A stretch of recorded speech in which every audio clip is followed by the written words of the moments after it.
ஐயோ மாமா, நான் எப்படி சமாளிக்கிறது? எப்படியாவது சமாளி. அதெல்லாம் இல்ல, சமாளிச்சுதான் ஆகணும். நான் வைக்கிறேன். மாமா. என்னங்க? பைரவியும் ருத்ராவும் இங்க வந்தாலும் வருவாங்களாமா. அவங்க கிட்ட எப்படியாவது பேசி சமாளிக்கணும்னு மாமா சொல்றாரு.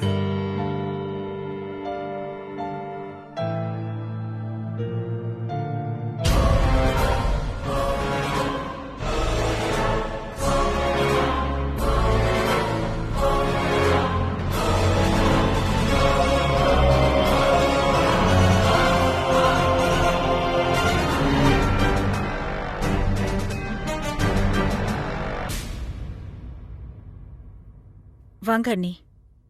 என்ன என் வீட்ல குழப்பத்தை உண்டாக்குறதே உங்களுக்கு வேலையா போச்சுல? என்ன அண்ணி சொல்றீங்க? அப்படியே புரியாத மாதிரி நடிக்காத.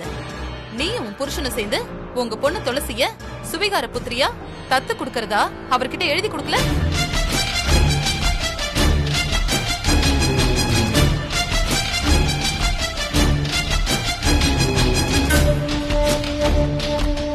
எதுக்காக துளசிய என் புருஷனுக்கு தத்து குடுக்கறேன்னு நீங்க 2 பேரும் எழுதி கொடுத்தீங்க? கூட்டு சேர்ந்துக்கிட்டு என் குடும்பத்துல என்ன பிரச்சனை உண்டாக்கலான்னு பிளான் பண்றீங்களா?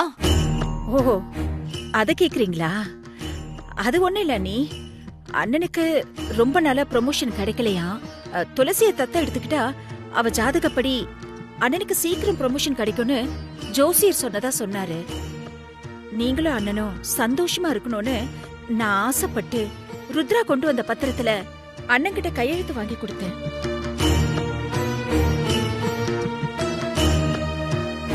அதுல நீங்க சந்தோஷம் ஆன மாதிரியே அண்ணனுக்கு ப்ரமோஷன் வேணும், அதுல தான் சந்தோஷம்னு துளசியை என்கிட்ட தத்து கேட்டாரு. உங்க சந்தோஷத்துக்காக அண்ணன் கிட்ட கையெழுத்து வாங்கி கொடுத்த மாதிரி அண்ணன் சந்தோஷத்துக்காக நாங்க 2 பேரும் கையெழுத்து போட்டு கொடுத்துட்டோம். அண்ணன் சந்தோஷமா இருந்தா தானே உங்களையும் சந்தோஷமா வச்சுக்க முடியும். எல்லாம் உங்க நல்லதுக்காகத்தான் அண்ணி. என்ன பண்றதெல்லாம் பண்ணிட்டு எல்லா அத்தையோட நல்லதுக்குன்னு டிராமா பண்றீங்களா? நாங்க ஒண்ணும் டிராமா பண்ணல, நாங்க உண்மையதான் சொல்லிட்டு இருக்கோம். அத்தை, இவங்க சொல்றத நம்பாதீங்க. துளசி வீட்டுக்குள்ள இருந்தாதான் விஸ்வா லக்ஷ்மிய கல்யாணம் பண்ணிக்க சம்மதிக்க மாட்டான்னு நல்லா தெரிஞ்சுக்கிட்டு இவங்க இப்படி எல்லாம் டிராமா பண்றாங்க. உங்க பிள்ளையோட வாழ்க்கை நல்லா இருக்கணும்னு வழி பண்ண தெரிஞ்ச உங்களுக்கு மாமாவோட ப்ரமோஷனுக்கு வழி பண்ண தெரியாதா? இவங்க யார் அதெல்லாம் பண்ணி கொடுக்கறதுக்கு? இது பாரு ருத்ரா, இது எங்க குடும்ப விஷயம். இதுல நீ அனாவசியமா தலையிடாத. எது உங்க குடும்ப விஷயம்? உங்க உறவே என் புள்ளைக்கு இருக்க கூடாதுன்னு தான் துளசிய நான் வேண்டான்னு சொல்றேன். இப்போ தத்து பொண்ணுன்னு அவர் மூலமா மறுபடியும் உங்க உறவை கண்டினியூ பண்ணணும்னு பாக்குறீங்களா?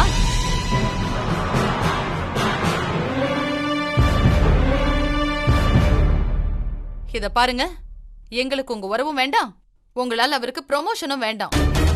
நீங்க எழுதி கொடுத்த பத்திரத்தை மறுபடியும் திருப்பி வாங்கிக்கிட்டு உங்க துளசியை உங்களோடய வச்சுக்கோங்க.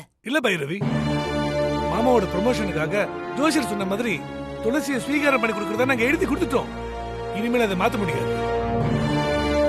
அப்போ அவரோட ப்ரமோஷனுக்காக தான் நீங்க எல்லாமே பண்றீங்க, மத்தபடி எதுவுமே இல்ல? இல்ல. இத நான் நம்பணும். சரி, நான் பாத்துக்கிறேன்.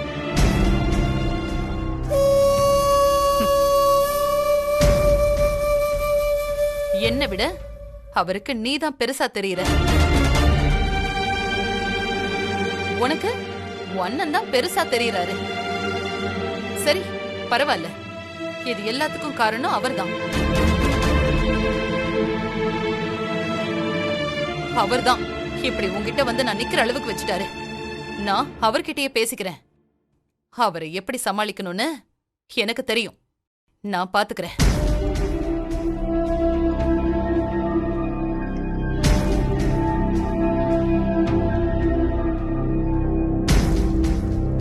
ஆனா ஒண்ணு சொல்லிக்கிறேன், இப்படியே என் குடும்பத்துல குழப்பத்தை உண்டு பண்ணி நீங்க நல்லா இருக்கலாம்னு மட்டும் நினைச்சிடாதீங்க.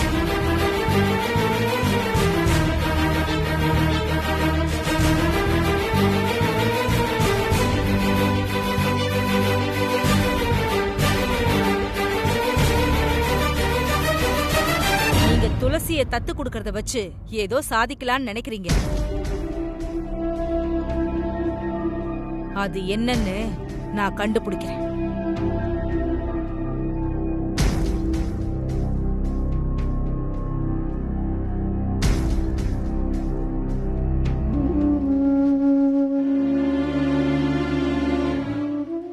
என்னங்க, இதுக்கு தான் இந்த விஷ பரீட்சை எல்லாம் வேணான்னு அண்ணன் கிட்ட நான் எவ்வளவோ சொன்னேன். கேட்டாரா அவரு? இப்ப இது எங்க போய் முடிய போகுதுன்னே தெரியலங்க. இத பாரு சிவகாமி, மாமா எது பண்ணாலும் அது நல்லதுல தான் போய் முடியும். இதுவா இருந்தாலும் கடவுள் மேல பாரத்தை போட்டுட்டு நாம பேசாம இருப்போம்.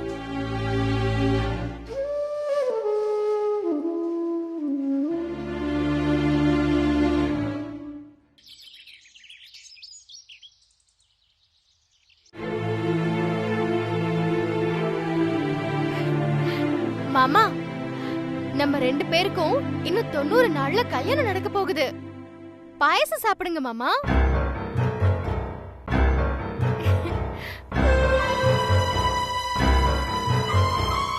என்ன மாமா அப்படி பாக்குறீங்க? எங்க அப்பா கிட்ட கையெழுத்து வாங்கி துளசிய வீட்டை விட்டு அனுப்பிட்டா நம்ம 2 பேருக்கும் கல்யாணம் நடந்துருமா? இங்க பாரு லட்சுமி, என்ன நடந்தாலும் நான் துளசியை தான் கல்யாணம் பண்ணிப்பேன். அதை யாராலையும் மாத்த முடியாது.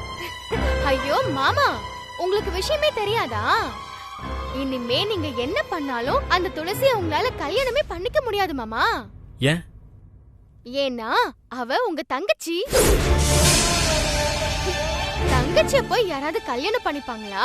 ஐயோ ஐயோ, போங்க மாமா. லட்சுமி,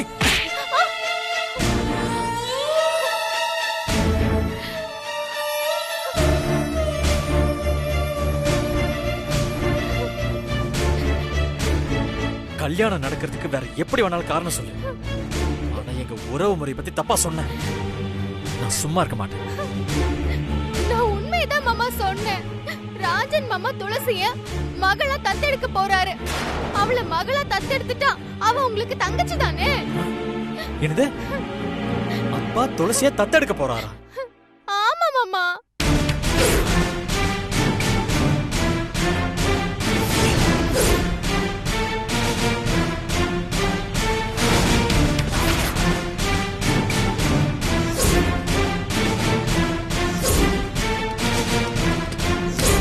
எங்களது புதல்வி துளசியை ராஜராஜன் என்பவருக்கு மகளாக தத்து கொடுத்து சுவீகார புதல்வியாக்கிக் கொள்ள துளசியின் பெற்றோரான எங்களுக்கு முழு சம்மதம் என்பதை யாருடைய வற்புறுத்தலுமின்றி தெரிவித்துக் கொள்கிறோம். வேற வழியே இல்லை பைரவி. இந்த வீட்டுல நீயும் என் பேச்ச கேட்க மாட்டேங்கிற, விஸ்வாவும் நான் சொல்றத கேட்காம உன்னோட சம்மதத்துக்காக வெயிட் பண்ணிட்டு இருக்கான். இப்படியே அம்மாவும் பையனும் என் பேச்ச கேட்கலன்னா கடைசி காலத்துல நான் எந்த தைரியத்தில் இருக்கிறது? அதான் கடைசி காலத்துல என்ன பாத்துக்கிறதுக்கு ஒரு மக தேவைன்னு நினைச்சேன். அதான் துளசியை தத்தெடுக்கணும்னு முடிவே பண்ணிட்டேன்.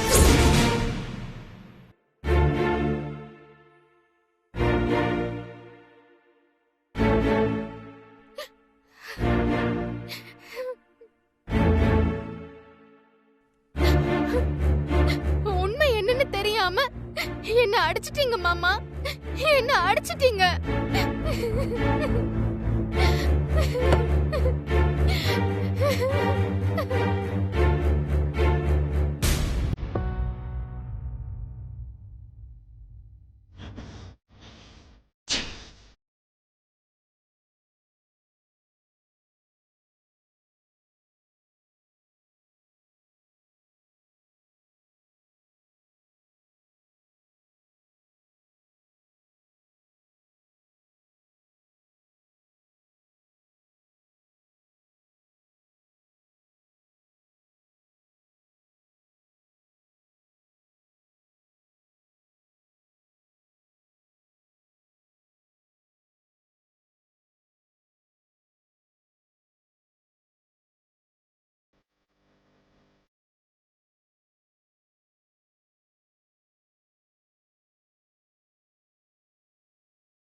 ஏய் லக்ஷ்மி, என்னாச்சுடி?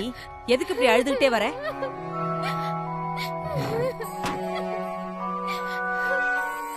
அந்த துளசி விஸ்வ மாமாக்கு தங்கச்சி முறை வேணும்னு நான் பாட்டுக்கு சந்தோஷமா இருந்தேன். போய் அத சொல்லி வெறுப்பேத்து உண்மை வெளிய வரும்னு சொல்லி விஸ்வ மாமா ரூமுக்கு நீ என்ன அனுப்பிவிட்ட. அங்க உறவு முறைய தப்பா சொல்லாதேன்னு என்ன அடிச்சு அனுப்பிட்டாருக்கா. இதுக்குதான் நீ என்ன அனுப்பி வச்சியா? இங்க பாரு லக்ஷ்மி, நான் உன்னை இப்ப அனுப்பி வச்சதுக்கு 2 காரணம் இருக்கு. ஒண்ணு, துளசிய ராஜன் மாமா தத்தெடுக்க போறதா சொல்றதுல எந்த அளவுக்கு உண்மை இருக்கு, அதுக்கு பின்னாடி என்ன ரகசியம் இருக்குன்னு நாம கண்டுபிடிக்கணும்.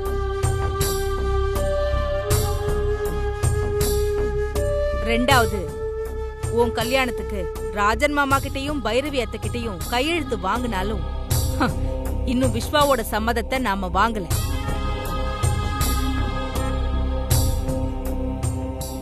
துளசிய தங்கச்சின்னு சொல்லி அவனை உசுப்பேத்தி தான் ஒன்ன கல்யாணம் பண்ணி வைக்கிறதுக்கு சம்மதத்தை வாங்கணும். அதனால இது 2ம் நடக்கிற வரைக்கும் விஸ்வா அடிச்சிட்டான்னு அழுதுட்டு இருக்காம, விஸ்வாவை புருஷனா நினைச்சு புருஷன் பொண்டாட்டி அடிக்கிறதுல எந்த தப்பும் இல்லைன்னு உன் மனசை தேத்திக்கும்.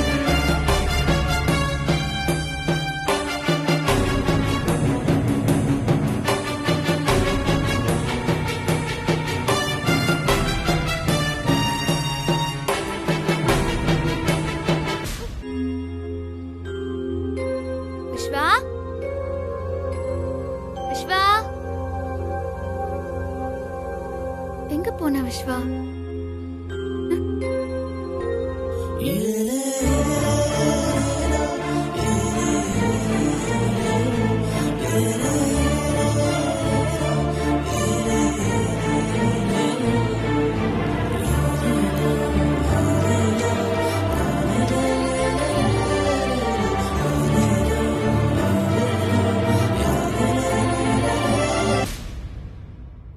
நினைச்சேன் யாராவது உன்கிட்ட 1க்கு 2 சொல்லி வெறுப்பேத்தி ரசிப்பாங்கன்னு. அதே மாதிரி நடந்துருச்சு.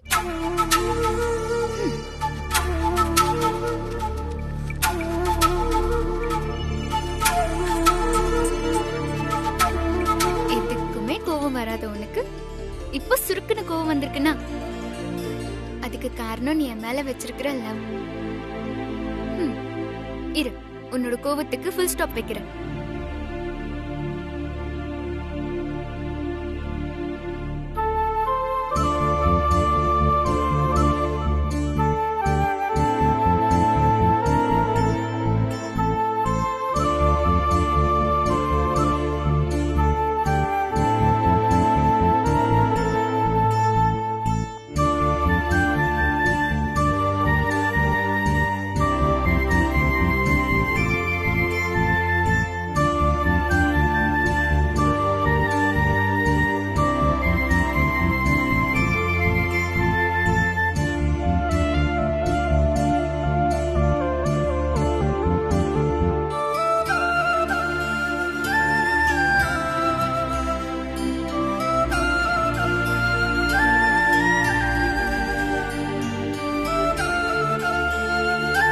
விஸ்வா,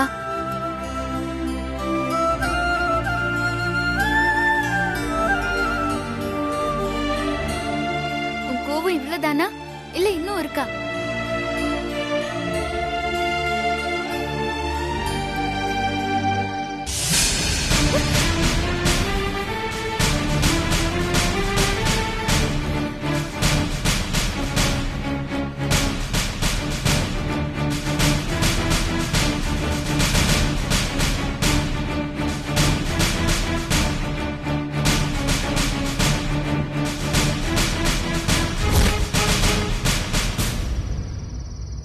என்ன நடக்குது?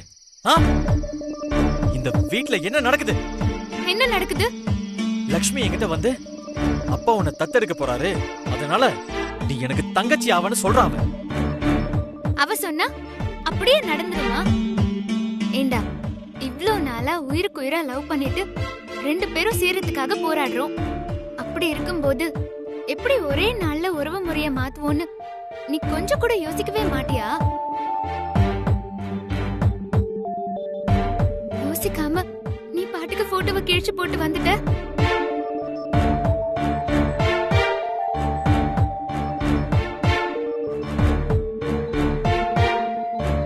அப்போ மாமாவும் அத்தையும் கையெழுத்து போட்டு கொடுத்தது, அப்பா உன்னை தத்தெடுக்க போறதா எல்லாத்தையும் சொன்னது?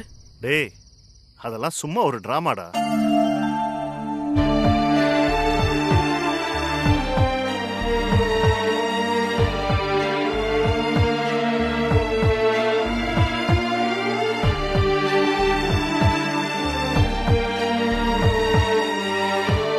டேய், என்ன நடந்தாலும் நீ லக்ஷ்மி கழுத்துல தாலி கட்டுவியா? கண்டிப்பா கட்ட மாட்டேன்பா. அதே மாதிரிதான் நானும் கண்டிப்பா துளசிய தத்தெடுக்க மாட்டேன்.